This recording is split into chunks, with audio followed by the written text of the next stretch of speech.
통일이 어서 오라 이런 노래들이 불렀던 기억이 있는데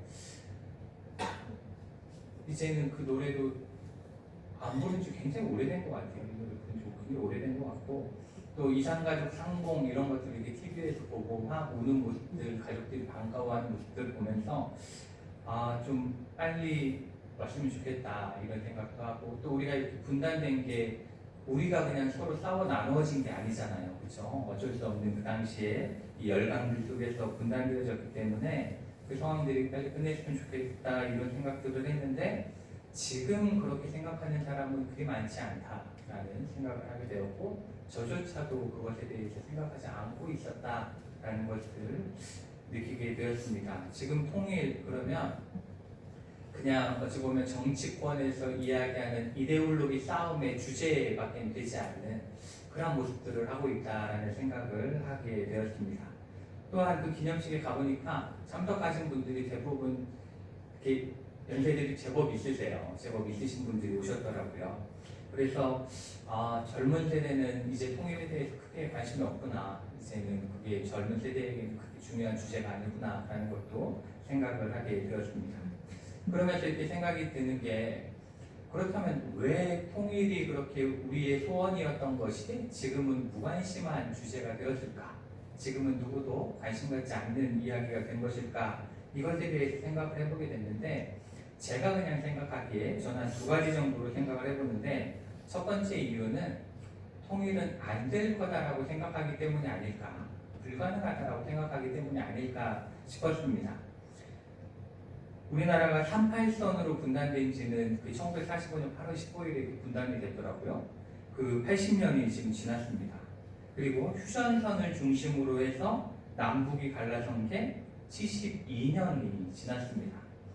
이 긴 시간 동안 많은 노력을 안 한 건 아니죠. 그렇죠? 많은 노력들을 하기도 했지만 여전히 분단되어 있는 상황 그리고 뭐 북한에서 이야기하는 두국가론 뭐 이런 것들이 때문에 사람들은 겉으로는 뭐 이야기하지 않지만 대부분 속으로는 이제는 뭐 불가능하지 않겠어? 라고 생각하고 있지 않나? 체념하지 않나?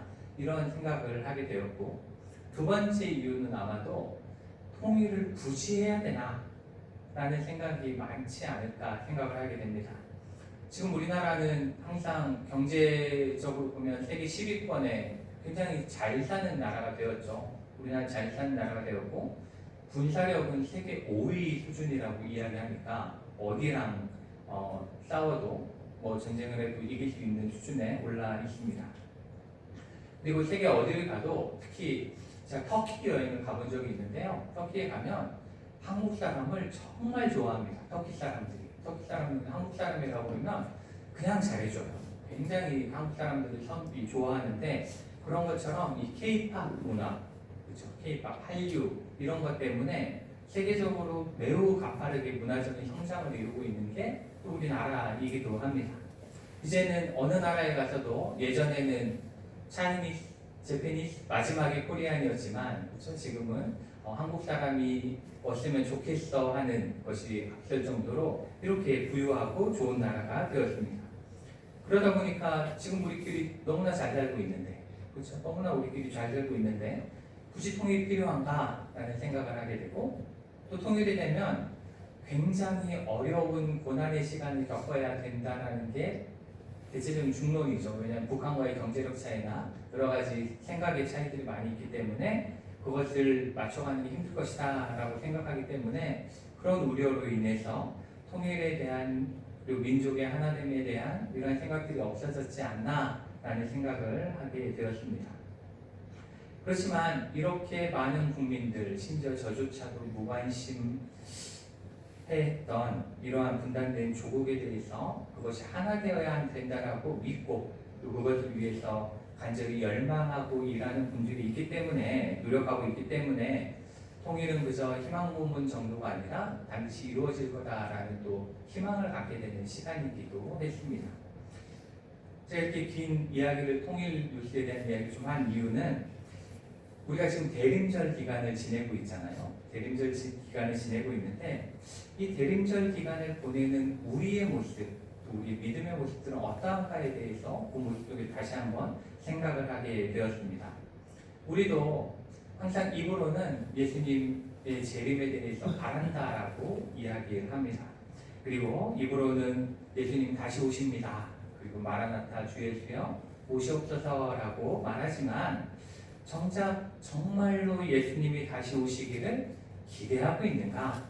정말로 간절히 예수님의 오심을 열망하고 있는가? 라고 생각해 보면 그렇지 않는 쪽이 더 많지 않나? 라는 생각을 하게 되는 거예요. 저도 약간 그런 생각들이 있지 않나? 라는 생각을 하게 될 때가 있습니다. 지난주에 말씀드린 것처럼 우리는 재림에 대해서 예수님이 과연 오실까? 라는 생각을 할 때가 많이 있습니다. 지난 2000년 동안 안 오셨던 예수님이 내가 살아있는 동안 오게 하겠어? 라는 생각을 할 때도 많이 있죠. 또 굳이 지금 오셔야 되나? 라고 생각을 할 수도 있습니다. 굳이 내가 지금 잘 살고 있는데 지금 오시지 않으셨으면 좋겠다라는 생각을 할 때도 있을 것입니다. 왜냐하면 우리가 힘들고 어려워 막 내가 죽겠으면 예수님 좀 얼른 좀 오셨으면 좋겠습니다 라고 이야기하지만 내가 살만하면 그렇죠? 내가 지금 먹고 살만하고 내가 즐길 것들이 많이 있으면 조금만 더 있다가 오셨으면 좋겠다 이런 생각을 할 수도 있습니다. 저희 아들 이제 대학 합격했는데 그래도 캠퍼스의 낭만을 좀 느껴보고 예수님 오시면 좋겠다라는 생각을 하기도 하고 또 막 결혼을 한 자녀가 있으면 그래도 신혼은 좀 즐기고 그래도 행복한 가정생활을 한번 해보고 이런 생각을 할 수도 있고 손주가 있으면 어때요? 이쁜 손주 재롱 끝날 때쯤까지만이라도 이런 식으로 이 예수님에 대해서 굳이 지금에 대한 생각을 많이 하기 때문에 천천히 오시면 좋겠다라는 생각을 할 수도 있지 않나라고 생각을 하게 됩니다. 그렇지만 그리스도인이라면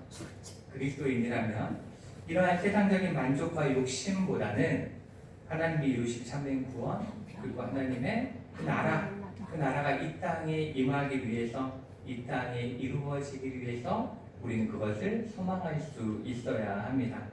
예수님께서 우리의 왕이 되셔서 다스리시는 그날을 바라고 그리고 기다리며 살아갈 수 있는 그러한 믿음이 우리에게 필요합니다. 그리고 그것이 재림신앙이라고 다시 한번 말씀을 드립니다. 그러니 우리도 이렇게 통일뉴스가 분단된 조국의 통일을 바라며 어떠한 이러한 힘든 상황에서도 희망의 끈을 놓지 않고 인내하며 일하고 있듯이 우리도 그리스도인으로서 예수님의 재림을 소망하며 말씀대로 예수님의 뜻이 이루어지기 위해서 기도하며 살아가야 될 줄 믿습니다. 그래서 오늘은 그렇다면 우리가 기다리는 우리가 소망하고 바라는 그 하나님의 나라는 어떠한 곳인가에 대해서 한번 말씀을 생각해 보고자 합니다. 우리는 하나님의 나라 이러면 요한계시록에서 묘사하는 아름다운 나라의 모습을 많이 상상을 합니다. 이 요한계시록 21장을 보시면 거기에 이 하나님의 나라를 이런 식으로 묘사해요. 그 성의 빛이 지극히 귀한 보석 같고 벽옥과 수정같이 맑고 성곽은 벽옥으로 쌓였고 성은 정금이고 기초석은 벽옥, 남부석, 옥수, 녹부석, 홍만옥, 홍보석, 황옥, 녹옥, 담황옥, 비취옥, 청옥. 그러니까 옥이니까 굉장히 아름다운 보석이잖아요. 그렇죠? 자수정이고 12문은 진주로 되어 있고 성의 길은 정금으로 되어 있는 이러한 온갖 보석으로 화려하게 꾸며져 있는 이러한 아름다운 성을 상상하고는 합니다. 그렇지만 성경에서 우리에게 가르치시는 그 나라는 그러한 장소적인 개념이 아니에요. 어떤 장소, 어떤 공간 이것을 의미하는 게 아닙니다. 이 하나님의 나라는 그러한 장소가 아니라 바로 하나님의 통치를 이야기하는 거예요. 하나님이 왕이 되시는 자리 그것을 이야기하는 겁니다. 이 세상의 왕들과는 전혀 다른 이 세상의 왕과는 다른 예수 그리스도께서 왕이 되셔서 우리를 다스리는 그 나라가 바로 하나님의 나라다 이렇게 말씀하고 있습니다. 그리고 예수님의 다스리심이 너무나 완전하기 때문에 그 하나님의 나라에는 하나님의 영광이 가득하다고 표현합니다. 그렇게 하나님의 영광이 가득해서 우리가 볼 때에, 눈으로 볼 때에 아름다운 보석으로 꾸며놓은 것처럼 아름답게 보인다라는 거예요. 그게 그 성경이 이야기하는 하나님 나라입니다. 그래서 요한계시록 21장 11절에서 이렇게 말씀하세요. 하나님의 영광이 있어 그 성의 빛이 지극히 귀한 보석 같고 벽옥과 수정같이 맑더라. 이렇게 묘사를 하고 있습니다. 이 그 성의 빛이 지극히 귀한 보석 같고 벽옥과 수정같이 맑은 이유는 뭐예요? 하나님의 영광이 있기 때문에, 하나님의 영광이 임한 자리이기 때문에 그렇게 맑다라는 거예요. 그렇게 보석이 있기 때문에 하나님의 나라가 좋은 게 아니라 하나님의 영광이 가득하기 때문에 보석처럼 빛나는 나라가 이루어진다라고 말씀을 하고 있는 겁니다. 그렇기 때문에 우리는 그 하나님이 통치하시는 나라가 어떠한 것인지에 대해서 함께 나눌 텐데, 성경의 여러 곳에서 하나님의 통치에 대해서 말씀하고 있습니다. 그런데 저는 오늘 우리가 함께 읽은 이사야 11장 1절부터 9절까지의 말씀을 통해서 하나님의 통치란 무엇인가에 대해 한번 말씀을 나누도록 하겠습니다. 오늘 우리가 읽은 그 이사야 11장의 말씀은 기본적으로 예수님이 오시는 그 예수 그리스도의 탄생에 대한 예언의 장이긴 합니다. 이게 기본적인 예언이에요. 그렇지만 이 이사야 11장의 말씀은 다시 오실 예수 그리스도, 재림하실 예수 그리스도에 대한 예언이기도 합니다. 그리고 또한 이 다시 오실 예수 그리스도에 대한 그 예수님이 다스리실 그 나라가 어떠한 곳인가에 대한 예언이기도 합니다. 그렇기 때문에 우리는 이 말씀 속에서 하나님이 이루실 하나님의 나라, 예수 그리스도를 통해 이루실 하나님의 나라가 어떠한 곳인지에 대해서 우리가 알 수가 있는 겁니다.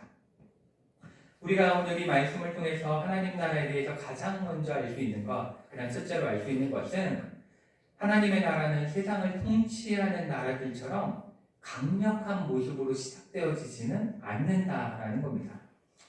우리는 하나님 나라 이렇게 떠올리면 마치 매우 강력한 군사력, 경제력, 정치력으로 이 세상을 지배하고 있는 것 같은 가장 강력한 미국과 같이 매우 강력한 나라의 왕이 군사들을 이끌고 이 세상을 정복하러 오는 것 같은 그런 강력한 나라를 떠올리곤 합니다.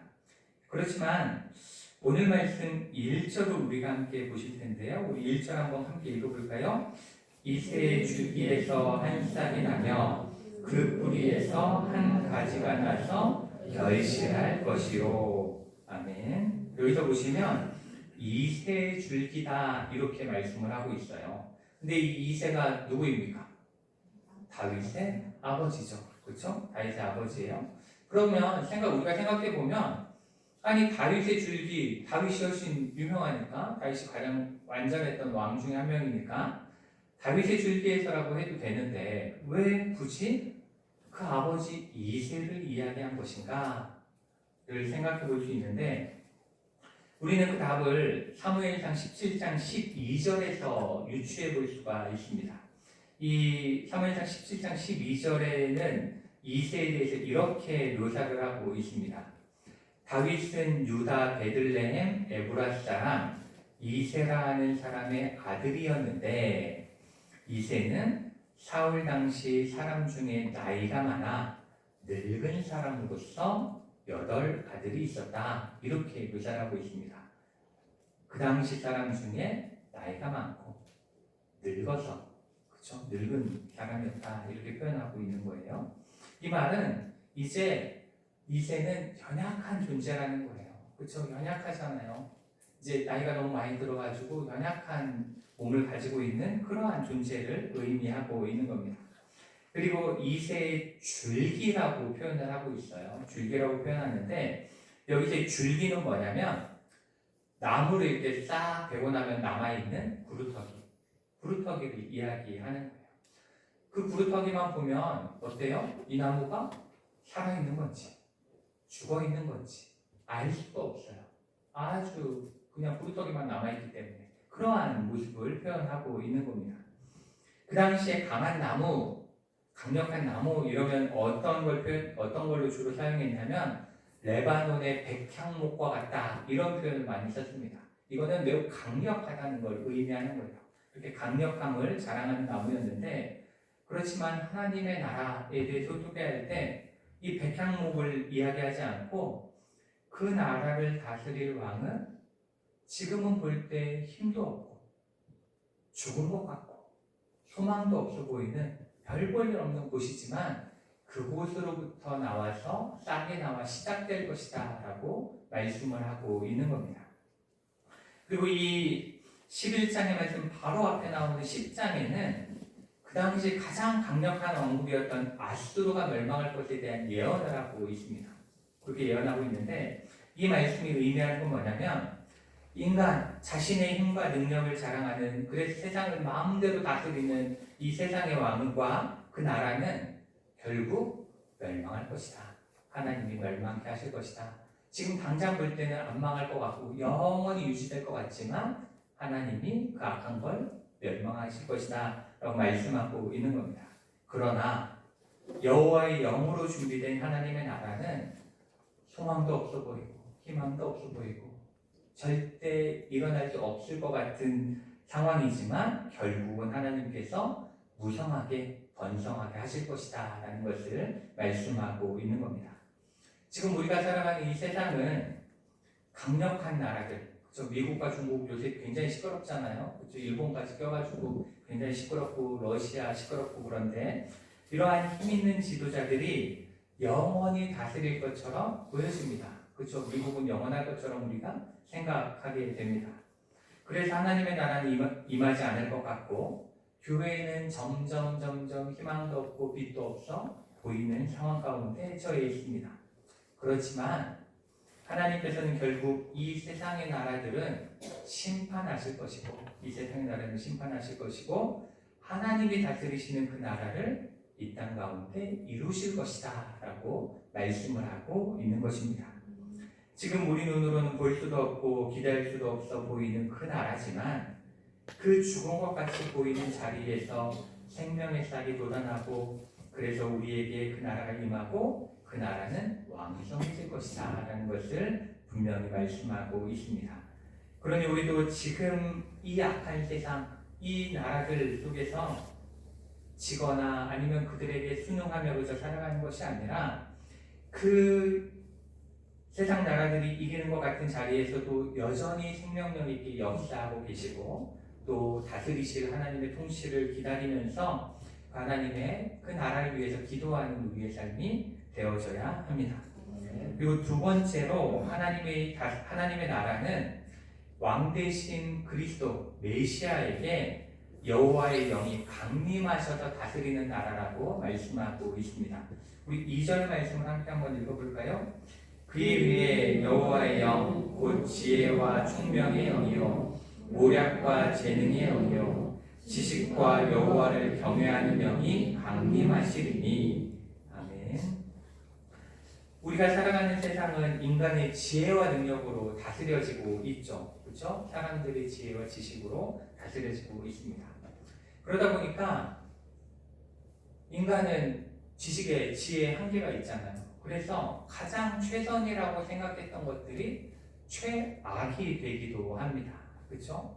또한 서로 생각이 다 다르고 최선이라 여기는 것이 다르기 때문에 그 가운데 분열이 있게 되기도 하고 전쟁이 나타나기도 하고 다툼이 끊이지 않는 이러한 세상을 우리가 살아가고 있습니다. 이 오펜하이머가 원자폭탄을 만들 때 그는 그 원자폭탄으로 인해서 전쟁이 끝나고 이제는 평화가 이루어질 거라고 믿고 그걸 만들었습니다. 그걸 통해 평화가 이루어질 거라고 믿었죠. 그렇지만 지금 그 결과가 어때요? 지구가 몇 번 사라질 만한 양의 폭탄들이 각 나라마다 배치가 되어 있는 거예요. 그 버튼이 눌려지면은 지구가 몇 번 멸망해도 이상하지 않을 상황이 펼쳐지게 될 것입니다. 그리고 우리가 편의를 위해서 시작되어진 이러한 자동차라던가 그렇죠. 이것들이 굉장히 편리하고 나라를 이 세상을 굉장히 발전시켜 나갈 것 같지만 결국 그것으로 인해서 공기가 오염되고 그래서 지구는 점점점 마지막을 향해 가고 있다. 그래서 뭐 지구 종말 시계라는 게 있더라고요. 그게 지금 몇 초 안 남았더라고요. 87초인가 이렇게 남았다고 이야기할 정도로 굉장히 심각한 상황에 최선인 줄 알았던 것이 최악의 상황을 향해 달려가고 있습니다. 또 지금 뉴스 보시면 제일 많이 나온 뉴스 뭔지 아세요? AI에 관한 뉴스입니다. AI. 그 무슨 뭐 젠슨 황, 엔비디아, 뭐 GPU 이런 거 이야기하는 게 다 AI에 대한 이야기고, 또한 요즘 가장 이 각광받는 산업이 로봇 산업이에요. 로봇 산업이 굉장히 주목받고 있는데, 그렇지만 그것이 인류를 발전시켜 나가는 것처럼 보이지만 그것으로 인해서 결국은 사람들이 할 일이 없어질 거예요. 할 수 있는 일도 없어지는 거예요. 그러면 사람의 생존이 위협받는 상황이 분명히 오게 될 것입니다. 사람들은 똑똑한 사람들이 더 나은 것들을 만든다라고 생각할 수 있지만 결국은 똑똑한 사람들에 의해서 우리는 아무 일도 하지 못하는 존재로 바뀌어질 수도 있다는 것이 우리 현실이라고 볼 수가 있습니다. 이렇게 인간의 지혜와 지식으로 만들어가는 세상, 인간의 힘으로 만들어가는 세상은 더 편리해 보이고 더 발전돼 가는 것 같고 그런 것 같지만 결국 지구 생태계와 우리 인류를 굉장히 위협하고 있는, 그렇죠? 잘못된 방향으로 나아가고 있는 겁니다. 그렇지만 하나님의 나라는 그리스도에게 여호와의 영이 강림하셔서 이 세상을 다스리는 나라이기 때문에 완전한 나라가 된다라고 하나님은 말씀하고 있는 겁니다. 우리가 읽은 2절에서 여호와의 영에 대해서 이렇게 표현하고 있죠. 지혜와 총명의 영이요, 이렇게 한 묶음이 있고, 모략과 재능의 영이요, 그리고 지식과 여호와를 경외하는 영이요, 그 세 가지로 표현을 하고 있고 6가지를 이야기하고 있는데, 여기서 지혜와 총명이라는 말은 하나님이 주시는 지적인 능력이 완전하다라는 걸 의미하는 겁니다. 하나님으로부터 오는 지혜와 총명, 지적인 능력은 완전하다. 그리고 모략과 재능은 어떠한 의미냐면 모든 상황 가운데 어떠한 상황이든지 그 가운데서 최선을 계획할 수 있는 능력, 그것을 하나님이 주신다라는 거죠. 그리고 그 계획을 온전히 성취할 수 있는 능력, 재능이죠. 그 능력을 주신다라고 말씀하고 있는 겁니다. 그리고 지식과 여호와를 경외하는 것에 대해서 말씀하는데, 이것은 여호와를 아는 지식과 경건이 조화를 이루어서 하나님의 뜻을 분별하고 온전히 분별하고 완성해 나가는 것, 그러한 것이 성령이 임하실 때 그 그리스도에 나타나는 능력이다라고 말씀하고 있는 겁니다. 이렇게 마지막 날에 하나님의 나라가 이루어질 때에는 이러한 하나님의 능력으로 다스려지는 완전한 나라가 이 땅 가운데 임하게 될 것이다 라고 예언하고 있는 겁니다. 그리고 셋째로 하나님의 나라는 공의와 정직으로 다스려지는 나라입니다. 우리 말씀 3절부터 5절까지를 함께 한번 읽겠습니다. 그가 여호와를 경외함으로 즐거움을 삼을 것이며 그의 눈이 보이는 대로 심판하지 아니하며 그의 귀에 들리는 대로 판단하지 아니하며 공의로 가난한 자를 심판하며 정직으로 세상의 겸손한 자를 판단할 것이며 그의 입에 막대기로 세상을 치며 그의 입술의 기운으로 악인을 죽일 것이며 공의로 그의 허리띠를 삼으며 성실로 그의 몸에 띠를 삼으리라. 아멘. 여기서 다시 오실 예수 그리스도, 이 메시아는 이 세상의 통치자들과는 완전히 대조되는 통치를 펼치실 거다라고 오늘 말씀하고 있습니다.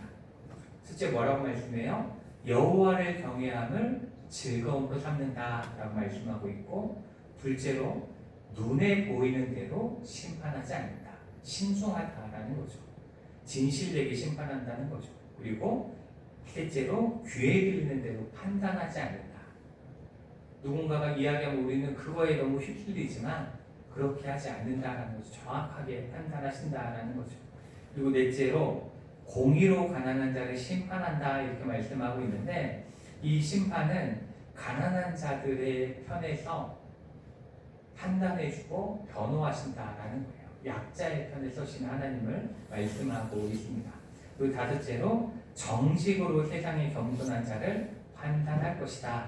그리고 여섯째로 입술의 기운으로 악인을 죽일 것이고, 그 다음에 공의로 그의 허리띠를 삼을 것이다 이렇게 말씀하는데, 허리띠는 이렇게 옷이 이런 옷이잖아요. 그 당시 사람들 옷이 이렇게 중심을 딱 이렇게 잘 잡아서 옷이 흐트러지지 않게 하는 것인데, 그렇게 정확하게 공의로 허리띠를 삼는다라는 말씀을 하고 있는 겁니다. 그리고 성실로 그의 몸의 띠를 삼을 것이다 이렇게 말씀을 하고 있습니다.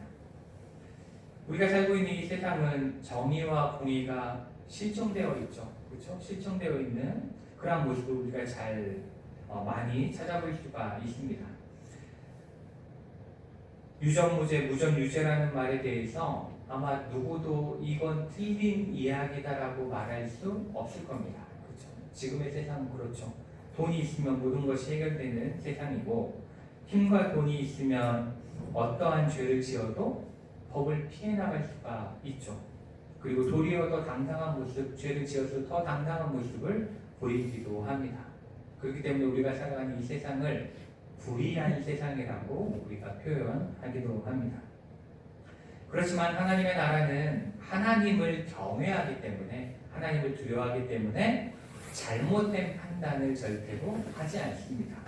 그리고 공의와 정의로 통치되어지며 정직함과 성실함이 가득한 세상이 이루어집니다. 그리고 가난하다고 무시당하지 않고, 악한 자는 아무리 많은 걸 가지고 있고 아무리 힘이 센 자라 할지라도 공정하게 심판을 받게 된다라고 말씀하고 있습니다. 그리고 모두가 공평한 기준으로 평가되어지는, 그리고 공평한 기준으로 판단되어지는 그 나라가 하나님의 나라다라고 오늘 성경은 말씀하고 있습니다. 그리고 마지막으로 하나님의 나라는 평화가 가득한 나라다 이렇게 예언하고 있습니다. 오늘 말씀 6절부터 8절까지의 말씀을 함께 한번 읽어볼까요? 그때 이리가 어린 양과 함께 살며 표범이 어린 염소와 함께 누우며 송아지와 어린 사자와 살찐 짐승이 함께 있어 어린아이에게 끌리며 암소와 곰이 함께 먹으며 그것들의 새끼가 함께 엎드리며 사자가 소처럼 풀을 먹을 것이며 젖먹는 아이가 독사의 구멍에서 장난하며 젖된 어린아이가 독사의 불에 손을 넣을 것이라. 아멘. 지금 우리가 살아가는 이 세상은 죄로 인해서 서로 너무나 미워하고 적대시하며 살아가고 있습니다. 지금 우리가 보는 세상은 여러 곳에서 전쟁이 나고 있죠. 그래서 굉장히 불안한 정세가 계속되어지고 있습니다. 러시아와 우크라이나가 여전히 전쟁 가운데 있고, 이스라엘과 팔레스타인이, 그리고 그 외에 많은 지역의 나라들이 전쟁 중이거나 전쟁이 위협 가운데 있습니다. 우리나라도 우리가 이렇게 평안하게 살고 있는 것 같지만 여전히 긴장 상태에 있는 거죠. 남과 북이 위기 가운데 있습니다. 그리고 이러한 국가 간의 전쟁이 아니어도 우리는 정치적인 이데올로기 문제로 인해서 서로가 가족끼리도 안 보기도 하잖아요. 그렇죠? 이런 다툼 가운데 있습니다. 그리고 경제적인 무역의 문제로, 또 서로 간의 사회적인 이해 충돌의 문제로 서로를 미워하고 대적하고 있는 사회를 살아가고 있습니다. 그러나 오늘 말씀에서 하나님이 다스리시는 그 나라는 모든 것이 화해하고 평화를 누리게 될 것이다 이렇게 말씀하고 있습니다. 여기 보면은 분명하게 말씀하고 있죠. 표범과 어린 염소가 어떻게 함께 있겠습니까? 그렇죠? 함께 할 수 없는데, 그리고 어린 사자와, 그렇죠, 살찐 짐승이 어떻게 같이 있으며 암소와 곰이 어떻게 함께 먹을 수 있겠습니까? 그렇지만 그것이 가능한 세상, 그리고 젖먹는 아이가 독사의 구멍에 손을 넣을 수 아무 해가 없는 그러한 평화로운 곳이 그 하나님의 나라다라고 말씀하고 있는 겁니다. 이 모습은 마치 천지가 창조되었을 때 모든 것이 하나님의 보시기에 심히 좋았더라라고 말씀하셨던 그 에덴 동산과 같은 완전한 나라가 이 땅 가운데 임할 것이다 라는 것을 말씀하고 있습니다. 그리고 이러한 하나님의 나라가 임할 때에 우리는 그때 물이 바다를 덮음같이 여호와를 아는 지식이 세상에 충만해지는 것을 알 수 있게 될 것이고, 그렇게 됨으로써 우리는 하나님과 언제나 동행하며 하나님을 왕으로 모시며 살아가게 될 것입니다. 그리고 그렇게 이루어지는 하나님의 나라에서는 해됨도 없고 상함도 없다라고 말씀하고 있습니다. 우리는 생각할 수 있습니다. 이러한 세상이 과연 올까? 라고 생각할 수 있죠. 그렇지만 우리가 이 대림절 기간 이 계속해서 나누었던 말씀을 통해 함께 나눴던 것처럼 그날 그때가 되면 분명히 예수 그리스도께서 이 땅에 다시 오실 것입니다. 그리고 정의와 공의로 다스리시는 하나님의 통치가, 그리고 하나님의 나라가, 그 평화가 가득한 그 나라가 이 땅 가운데 이루어지게 하실 것입니다. 그러니 지금 당장은 미약해 보이지만, 우리가 할 수 있는 게 별로 없을 것 같아 보이지만, 하나님께서 이루실 그 나라를 우리가 함께 꿈꾸며 믿음으로 함께 기다리는 우리 모두가 되어지기를 축복합니다. 그리고 그 하나님의 나라를 살아갈 백성으로서